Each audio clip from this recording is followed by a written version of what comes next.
Peut-on parler de mieux ou de léger mieux en matière d'attractivité de la France? C'est ce que suggèrent les indicateurs qui recensent les projets d'investissements étrangers qui créent ou préservent de l'emploi sur le territoire. Déjà, en milieu d'année dernière, un indicateur Ernst Young suggérait que la situation française cessait de se dégrader.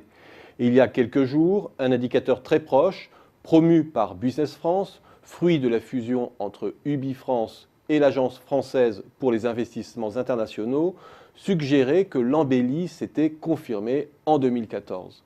Les étrangers auraient investi l'an dernier dans 740 projets permettant de maintenir ou de créer des emplois dans l'Hexagone. Une progression de 8% par rapport à 2013 à méthode constante. C'est une première après 3 années d'érosion. Bémol néanmoins, si le nombre des projets s'est accru, le nombre d'emplois adossés à ces projets a nettement diminué. De quoi parle-t-on au juste à travers ce type d'indicateur? Du nombre de projets d'investissement physiques qui se concrétisent par la création de nouveaux sites de production et des extensions d'activité, ou le rachat d'entreprises en difficulté.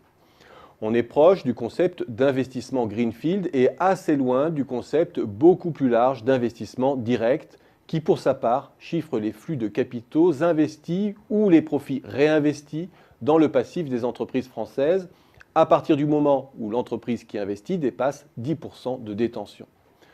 Toute opération de croissance externe est prise en compte, qu'elle soit ou non créatrice d'emplois ou génératrice de croissance. À partir de cela, faut-il vraiment parler d'inflexion? Malheureusement non, d'abord parce que la méthodologie reste assez incertaine. En témoignent les écarts entre les différentes sources. Pour les uns, Ernst Young par exemple, la France représentait 13% de la part de marché européenne des investissements étrangers en 2013 derrière le Royaume-Uni et l'Allemagne, tandis que la part hexagonale était de 16% selon l'Observatoire Europe, en seconde place nettement devant l'Allemagne à 11%. Ensuite, parce que même lorsque l'on se réfère à ce type d'indicateur, la tendance globale reste préoccupante. Au sein du top 3 européen, la France fait du surplace. Enfin, la progression de 8% du nombre de projets étrangers en France durant 2014 doit être mise en regard de la progression d'ensemble de l'Europe. Selon les données de l'Observatoire Europe de Business France, les investissements étrangers créateurs d'emplois en Europe ont connu une progression de 17% par rapport à 2013. Si l'on revient maintenant à l'indicateur plus standard d'investissement direct au sens de la balance des paiements, avec toutes les limites qu'on lui connaît pour décrire l'attractivité d'un pays, force est de constater que l'on attend toujours les signes tangibles d'un retour des investisseurs en France, alors même que la nouvelle méthodologie vise à éliminer certains gonflements artificiels des chiffres liés à l'explosion des flux intragroupes.